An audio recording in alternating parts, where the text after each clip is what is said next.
Good morning students. आज हम BSc part first year physical chemistry के चैप्टर नंबर 2 में नेक्स्ट टॉपिक कंप्यूटर के आधारभूत घटक का अध्ययन करेंगे। जैसा कि हमने लास्ट क्लास में देखा था, कंप्यूटर के आधारभूत घटक क्या होते हैं। कंप्यूटर के आधारभूत घटक में input unit, CPU central processing unit और आउटपुट यूनिट के बारे में हमने देखा। तो अब हम देखते हैं कि इनपुट यूनिट कौन कौन सी होती हैं। देखिए, इनपुट यूनिट वह होती हैं जिनके द्वारा यूजर यानी कि मानव जो कि कंप्यूटर का उपयोग कर रहा है वो अपने डेटा को कंप्यूटर के अंदर दर्ज करता है। यानी मानव यानी यूजर के पास जो जानकारी है उसे वो कंप्यूटर के अंदर कई इनपुट डिवाइस के माध्यम से अपनी जानकारी या डेटा कंप्यूटर को देता है ताकि कंप्यूटर उस डाटा को प्रोसेस कर सके। कंप्यूटर में इनपुट डिवाइस कई तरह की होती हैं। जैसे हम पॉइंट वाइज देखते हैं। कीबोर्ड कई बार एग्जाम में क्वेश्चन आया हुआ है 1 नंबर में और 2 नंबर में कि कीबोर्ड को बताइए। तो कीबोर्ड क्या होता है ये भी आपको बताना है। कीबोर्ड इनपुट यूनिट है या आउटपुट यूनिट है ये भी बतानी है। और कीबोर्ड में कौन कौन सी अल्फा कुंजियाँ होती हैं वो बतानी है। और कीबोर्ड में 6 तरह की जो कुंजियाँ होती हैं उनके बारे में भी कई बार 1 नंबर में क्वेश्चन पूछ लिया जाता है कि अल्फा न्यूमेरिक कुंजियाँ कौन सी हैं या फंक्शन की कौन सी हैं। तो अभी हम देखेंगे इसके बारे में, क्योंकि इसमें तो छोटा क्वेश्चन हमेशा आता है। देखिए, कीबोर्ड कंप्यूटर के साथ प्रयोग किया जाने वाली एक इनपुट डिवाइस है या इनपुट यूनिट है। यह एक टाइपराइटर के समान ही है, लेकिन ये टाइपराइटर सिंपल वाला टाइपराइटर नहीं है, इलेक्ट्रिकल टाइपराइटर है ये, जिसमें कुछ एक्स्ट्रा यानी अतिरिक्त कुंजियाँ भी होती हैं। सामान्यतः हम देखते हैं तो कीबोर्ड का जो आकार है वो आयताकार होता है, जिसमें लगभग 108 कुंजियाँ होती हैं। कीबोर्ड में कई तरह की कुंजियाँ यानी की या बटन्स होते हैं जिनको हम प्रेस करते हैं, जिसमें अक्सर यानी अल्फ़ाबेट भी लिखे रहते हैं, नंबर भी लिखे रहते हैं यानी 1 2 3 4 5, कुछ स्पेशल चिन्ह या सिंबल वाली भी होती हैं, फंक्शन की वाली भी होती हैं। फंक्शन की यानी फंक्शन कुंजी के F लिखा हुआ होता है, और एरो जिस बटन या कुंजी या की में तीर के निशान लगे होते हैं वो एरो की कहलाती है। और इसके अलावा भी कुछ विशेष प्रकार की कुंजियाँ या कीबोर्ड में होती हैं। अब देखिए, ये हमारा कीबोर्ड है, आपके सामने है, ये कीबोर्ड है। इसमें सबसे ऊपर वाली लाइन है जिसमें F लिखा हुआ, F1 F2 F3 F4 F5, ये कहलाती है फंक्शन की। ऊपर वाली लाइन से जब आप सेकंड वाली लाइन में आएंगे तो नंबर लिखे रहते हैं 1 2 3 4 5 6 7 8, ठीक है। और सीधे हाथ की तरफ आप देखेंगे तो वहाँ भी नंबर लिखे रहते हैं, जैसे कि किसी कैलकुलेटर में नंबर लिखे हुए हों, तो वो कहलाती है न्यूमेरिक की। ऊपर वाली लाइन से जब हम तीसरी, चौथी और 5वीं लाइनों में आते हैं, 3 लाइनें, देखिए ऊपर एक जो फर्स्ट वाली लाइन है वो है फंक्शन की, ऊपर से दूसरी वाली लाइन है वो न्यूमेरिक की भी है और विशेष सिंबल के लिए भी काम में ली जाती है। ऊपर से अगर हम देखें तीसरी, चौथी, 5वीं लाइन, तो उनमें अल्फ़ाबेट लिखे हुए हैं यानी अक्षर लिखे हुए हैं, जैसे ABCD अल्फ़ाबेट, ठीक है। उसके अलावा अगर हम सबसे नीचे वाली लाइन में देखें तो एक लंबा बड़ा बटन है जो कि स्पेस की कहलाता है। देखिए, मैं आपको निशान लगा के इसमें बताता हूँ।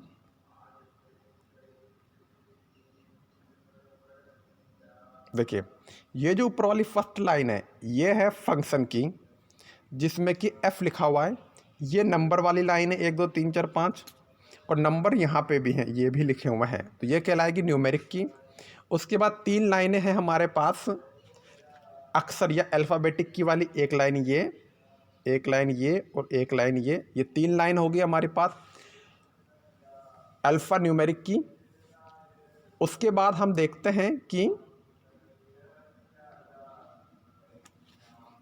ये अंक और अक्षर इन सबको मिला के हम अल्फ़ा न्यूमेरिक की भी बोल देते हैं। न्यूमेरिक की जिसमें सिर्फ गणित के अंक आते हैं। और ऊपर ये पहली वाली लाइन है, ये तो फंक्शन की आपकी है, यहाँ F लिखा हुआ है। इसके अलावा जो कर्सर की है या एरो वाली की है वो यहाँ है, देखो यहाँ ये है एरो की, कर्सर वाली की है। इसके अलावा जैसे कंट्रोल के लिए कंट्रोल, अल्ट, शिफ्ट, ये की इस कीबोर्ड में और अवेलेबल होती हैं। तो हम सबसे पहले देखते हैं इन 6 प्रकार की की के बारे में, क्योंकि इन 6 प्रकार की के बारे में एग्जाम में क्वेश्चन हमेशा आता है। पहले हम देखते हैं अल्फ़ा न्यूमेरिक की। अल्फ़ा न्यूमेरिक की में अल्फ़ा, तो अल्फ़ा से अल्फ़ाबेट होंगे, कहाँ से, ए से लेके जेड तक, A B C D, last में एक्स वाई जेड, है ना। अल्फ़ा यानी अल्फ़ाबेट होंगे।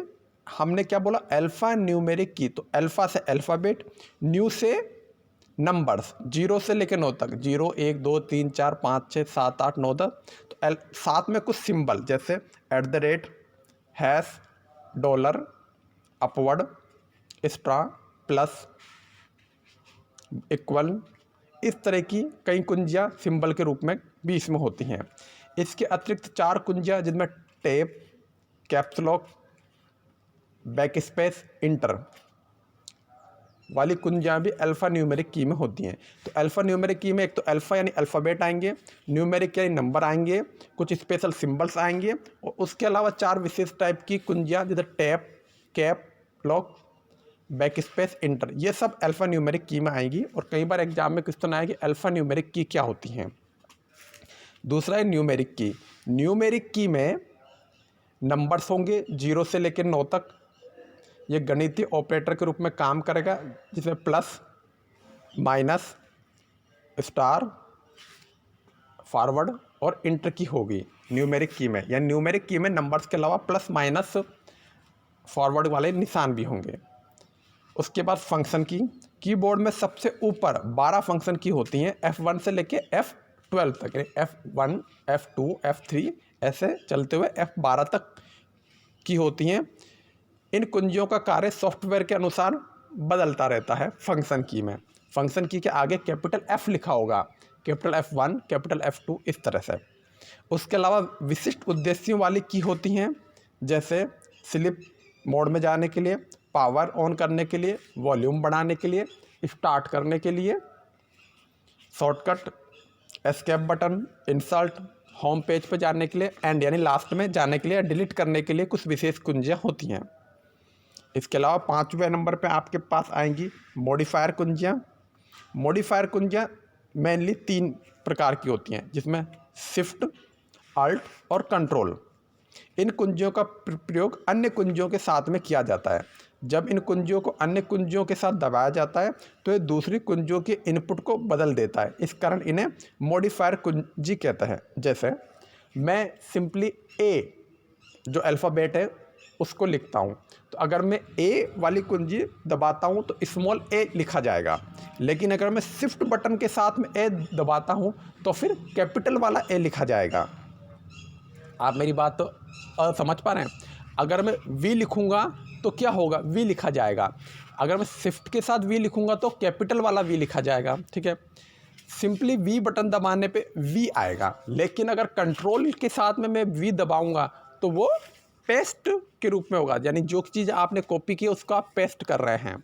ऐसे ही मैं सिंपली ए दबाऊँगा तो ए टाइप होगा, अगर मैं शिफ्ट के साथ ए दबाऊँगा तो एक कैपिटल लेटर में टाइप होगा, लेकिन अगर मैं कंट्रोल के साथ में ए दबाऊँगा तो ए यानी ऑल, तो कंट्रोल के साथ में ए दबाने पे पूरा जो भी लिखा हुआ है मेरा वो सेलेक्ट हो जाएगा, सेलेक्ट ऑल के रूप में काम करेगा कंट्रोल प्लस ए। यानी कि जो शिफ्ट, अल्ट और कंट्रोल की हैं उनको अन्य की के साथ में काम में लिया जाता है, और जब अन्य की के साथ में इन की को प्रेस किया जाता है तो ये उस अन्य की यानी दूसरी की जिसको आप शिफ्ट, अल्ट और कंट्रोल के साथ में प्रेस कर रहे हैं तो उसकी कार्यों को चेंज कर देता है, इसलिए इसे मॉडिफायर कुंजी भी कहा जाता है। अगला है कर्सर की।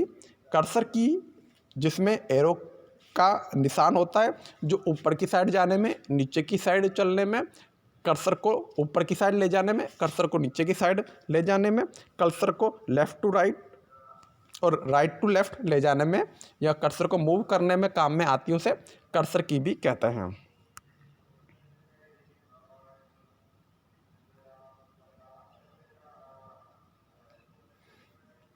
अब ये तो हुआ हमारा कीबोर्ड, और कीबोर्ड की डिफरेंट टाइप की 6 कुंजियाँ जिन पे हमेशा या तो बड़ा क्वेश्चन या छोटा क्वेश्चन एक नंबर में आता ही है कुंजियों के बारे में, जैसे अल्फा न्यूमेरिक कुंजी किसे कहते हैं, फंक्शन कुंजी किसे कहते हैं, मॉडिफायर कुंजी किसे कहते हैं इत्यादि। अब हम दूसरा इनपुट यूनिट देखेंगे, माउस। माउस क्या होता है? देखिए आपके सामने माउस का डायग्राम है बना हुआ। इसको आप सब जानते हैं, आप सब ने कभी ना कभी काम में लिया होगा। कुछ ग्रामीण क्षेत्र के स्टूडेंट हैं जिन्होंने हो सकता है काम में नहीं लिया हो, तो मैं आपको बताता हूँ।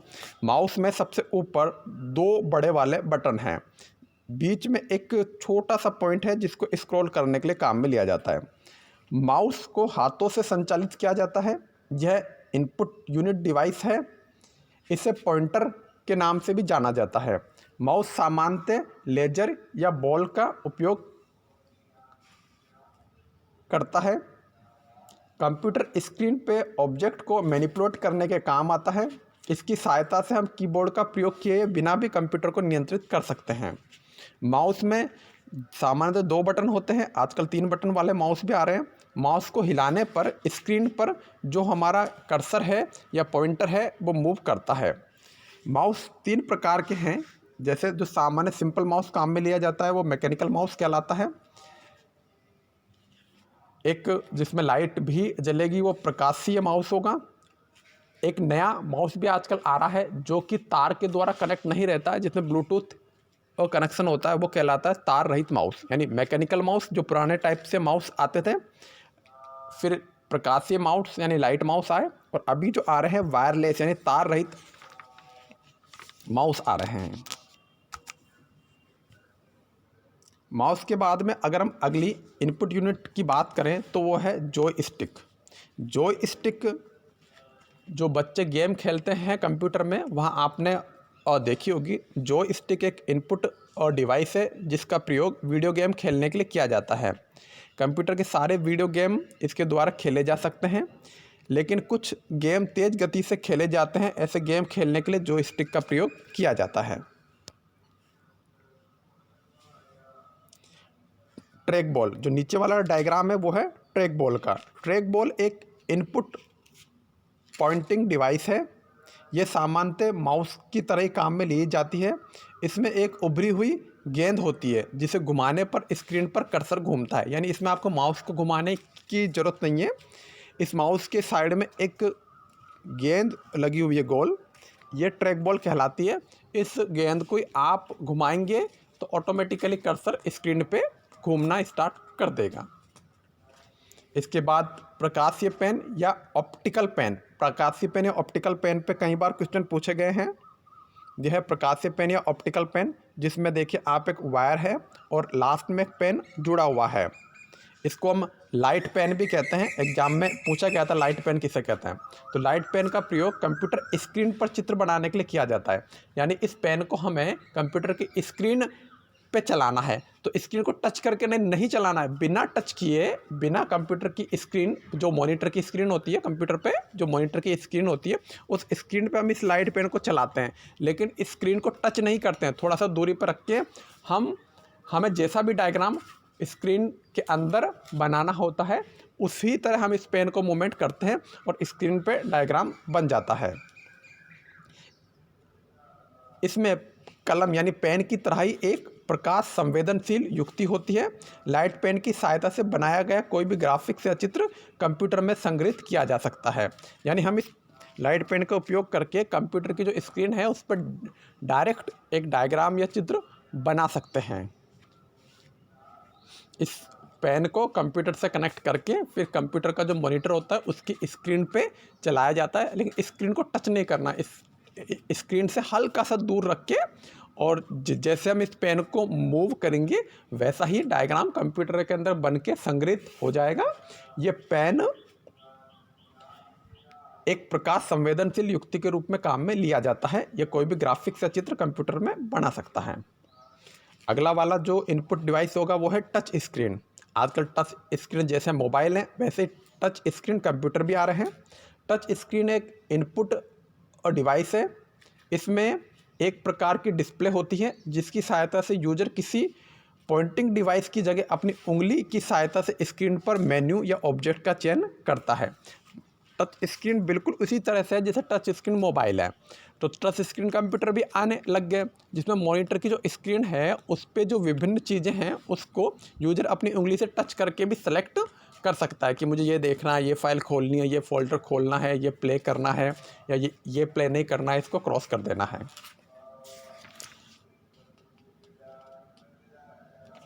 अगली इनपुट यूनिट हम देखेंगे bar code reader. Bar code reader आखिर है क्या? बार कोड रीडर का उपयोग जो उत्पाद होते हैं उनके ऊपर छपे हुए बार कोड को पढ़ने के लिए किया जाता है। एक बार बार कोड में उत्पाद के मूल्य और उससे संबंधित सूचनाएं होती हैं। जैसे हम मल्टीसिटी मॉल में जाएं, ये है हमारा बार कोड। देखिए, जो मल्टीसिटी मॉल में जो सामान होते हैं, जैसे बिस्किट का पैकेट भी है, तो उस पर इस प्रकार का एक बार कोड लगा होगा जिसमें कहीं छोटी छोटी लाइनें होंगी और नीचे नंबर्स और लिखे होंगे। तो जो बेचने वाला है वो ये बार कोड वाली मशीन को जैसे ही इस बार कोड से टच करेगा तो मशीन के उस बार कोड के अंदर इस वस्तु का मूल्य भी आ जाएगा, और ये वस्तु क्या है, इसका मैन्युफैक्चरिंग कब हुई थी, या किस कंपनी ने बनाई है, वो सारी जानकारी इसके अंदर आ जाएगी। ये कहलाता है बार कोड रीडर, जो कि आपको मॉल्स वगैरह में आजकल तो छोटी दुकानों पे भी ये मिल जाएगा। इसके बाद है OMR, ऑप्टिकल मार्क रीडर। ये एग्जाम में कई बार क्वेश्चन आ जाता है कि OMR की फुल फॉर्म लिखिए, तो फुल फॉर्म है इसकी ऑप्टिकल मार्क रीडर। ये optical mark reader OMR seat को पढ़ने के लिए काम में लिया जाता है। अब OMR सीट होती क्या है? OMR सीट आप लोग जानते हैं, एग्जाम में आपने OMR सीट भरी होगी है, 4 में से 1 को गोला करो। देखिए ये OMR सीट है। जो ऑब्जेक्टिव टाइप के क्वेश्चन आते हैं एबेसेडर टाइप के, उसमें से आपको जो उत्तर होता है उसको 4 में से 1 गोला ला करना होता है ना। एक हल्के सफ़ेद और लाल रंग की सीट मिलती है जिसमें पेंसिल से गोला करके या काले पेन से गोला करके आप वापस से और देते हैं। देखिए, ये तो OMR पत्रक है जो मैं आपको दिखा रहा हूँ, OMR उत्तर पत्रक, ठीक है। ये वो OMR मशीन है, कौन सी वाली? ये वो OMR मशीन है जो आपके इस OMR उत्तर पत्रक को चेक करती है ना। ये OMR मशीन है। देखिए, OMR मशीन स्याही या पेंसिल से लिए गए चिन्हों को पहचानती है। ये प्रकाश किरणों का प्रयोग करते हुए चिन्हों को पढ़ती है। वह उसे मशीनी भाषा अर्थात 0 एवं 1 के रूप में परिवर्तित कर देती है। ये मशीनी भाषा कौन समझता है? कंप्यूटर। इसे बाइनरी भाषा भी कहते हैं। ये सिंगल कंप्यूटर को ये सिग्नल जो ये मशीन पढ़ती है वो कंप्यूटर को भेज दिए जाते हैं। कंप्यूटर इस डाटा को प्रोसेस कर परिणाम प्रदान करता है। इनका उपयोग सामान्यतः प्रतियोगी परीक्षाओं के वस्तुनिष्ठ प्रश्न यानी ऑब्जेक्टिव प्रश्न जो होते हैं उसके उत्तर की जांच करने के लिए काम में लिया जाता है। OMR की फुल फॉर्म याद रखिएगा आप, ऑप्टिकल मार्क रीडर। इसके बाद में नेक्स्ट इनपुट यूनिट जो हमारे पास है वो है MICR। एक बार MICR की फुल फॉर्म भी पूछी गई थी, मैग्नेटिक इंक कैरेक्टर रीडर। क्या है MICR की full form? Magnetic ink character reader. Magnetic ink character reader का बैंकों में उपयोग किया जाता है। MICR का उपयोग कागज़ पर जो चुंबक की स्याही से छपे कैरेक्टर होते हैं उनको पढ़ने के लिए उपयोग किया जाता है। अब कागज़ पे चुंबक की स्याही से, ऐसा कौन सा कागज़ है जिस पे चुंबक की स्याही से कैरेक्टर छपे रहते हैं? ऐसा कागज़ है चेक। जो हमारा चेक होता है उसके नीचे वाली साइड में चुंबक के स्याही से कैरेक्टर छपे रहते हैं, जिनको पढ़ने के लिए MICR magnetic ink character reader का उपयोग किया जाता है। यह डेटा को मशीनी भाषा में परिवर्तित कर कंप्यूटर को सूचना प्रदान करता है। इसका उपयोग मुख्यतः बैंकों में किया जाता है। चेक के तले यानी चेक के नीचे वाली साइड पर लिखे हुए अंक MICR ही होते हैं। इसमें 9 अंकों का कोड होता है जो कि चेक नंबर को भी बताता है, बैंक नंबर को भी बताता है कि यानी ये बैंक किस चेक का है, और अकाउंट नंबर को भी बताता है। जैसे आप एक बार ये डायग्राम में देखिए, ये है डायग्राम। ये जो मशीन है ये तो MICR मशीन है, मैग्नेटिक इंक कैरेक्टर रीडर। और ये जो साइड में मैंने ये है चेक। चेक में देखिए सबसे ऊपर डेट है, ऊपर बैंक का नाम है नेट वेस्ट। अब यार नीचे देखिए, नीचे जो अंक लिखे हैं वो देखिए। पहला अंक क्या है? Cheque number. उसके बाद क्या है? बैंक का पहचान और क्रमांक, और उसके बाद क्या ब्रांच कोड। तो चेक के नीचे की साइड जो नंबर लिखे हुए हैं ये किससे लिखे हुए हैं, ये नंबर लिखे हुए हैं चुंबक की स्याही से। इन नंबरों को पढ़ने के लिए MICR वाली मशीन का उपयोग किया जाता है, और MICR वाली मशीन इन नंबरों को पढ़ के डाटा को बाइनरी यूनिट 0-1 में परिवर्तित करके सीधा कंप्यूटर में भेज देती है। फिर कंप्यूटर पहचान लेता है कि ये चेक किसका है, किस बैंक का है, किस खाते का है ना। अब हम अगली इनपुट यूनिट देखेंगे जो है OCR। OCR की फुल फॉर्म होती है ऑप्टिकल कैरेक्टर रीडर। तो ऑप्टिकल कैरेक्टर रीडर भी पूछा जा सकता है एग्जाम में। वैसे एग्जाम में MICR के बारे में पूछा गया, मैग्नेटिक इंक कैरेक्टर रीडर, ठीक है, MICR magnetic ink character reader. लेकिन अगला वाला टॉपिक है हमारा OCR optical character reader. Optical character reader क्या करता है, ये जो टेक्स्ट, जो किताबों में टेक्स्ट लिखे होते हैं यानी पाठ्य लिखे हुए होते हैं, एवं जो छवि यानी इमेज होती है उसको स्कैन कर लिखित पाठ्य के रूप में प्रस्तुत कर सकता है। OCR में एक स्कैनर प्रयुक्त होता है जो कि दी गई छवि या पाठ्य को मशीनी भाषा में परिवर्तित कर आगे की सूचना हेतु कंप्यूटर में भेजता है। विभिन्न डिपार्टमेंटल स्टोर्स में बिल पर OCR करेक्ट ही होता है, जिन्हें यह पढ़कर उत्पाद से संबंधित अन्य जानकारी उपलब्ध करवाता है। यानी OCR उसी तरह से हुआ जैसे हमने पहले बार कोड और रीडर टाइप थे, लेकिन OCR ऑप्टिकल कैरेक्टर रीडर की क्षमताएं बार कोड रीडर से ज़्यादा है। ये बार कोड रीडर तो सिर्फ बार को ही पढ़ रहा था, जिससे हमें ये पता चलता था कि ये उत्पाद कौन सा है, इस उत्पाद का मूल्य क्या है। लेकिन OCR जो टेक्स्ट लिखा हुआ था उसको, या कोई छवि इमेज बनी होती है उसको भी स्कैन कर लेता है, और स्कैन करके उस टेक्स्ट या छवि को मशीनी भाषा क्या है, बाइनरी भाषा 0-1 वाली मशीनी भाषा में परिवर्तित कर आगे कंप्यूटर में भेज देता है। तो कंप्यूटर उस उत्पाद के बारे में पूरी जानकारी ले लेता है। विभिन्न जो बड़े बड़े डिपार्टमेंटल स्टोर्स हैं उनके बिल में OCR कैरेक्टर ही काम में लिया जाता है, जिसको कि उत्पाद पे घुमाया जाता है। तो टॉप टू लेके बॉटम तक, ऊपर से लेके नीचे तक सारी जानकारियाँ OCR ऑप्टिकल कैरेक्टर रीडर अपने अंदर संग्रहित करके कंप्यूटर में भेज देता है। तो आज तक की क्लास में बच्चों इतना ही। मैंने आपको नोट्स व्हाट्सएप ग्रुप में भेज दिए, आप वहाँ से नोट्स को लेके स्टडी और कर लीजिए। नेक्स्ट क्लास में हम जल्दी ही मिलेंगे, तब तक के लिए टेक केयर, बाय बाय।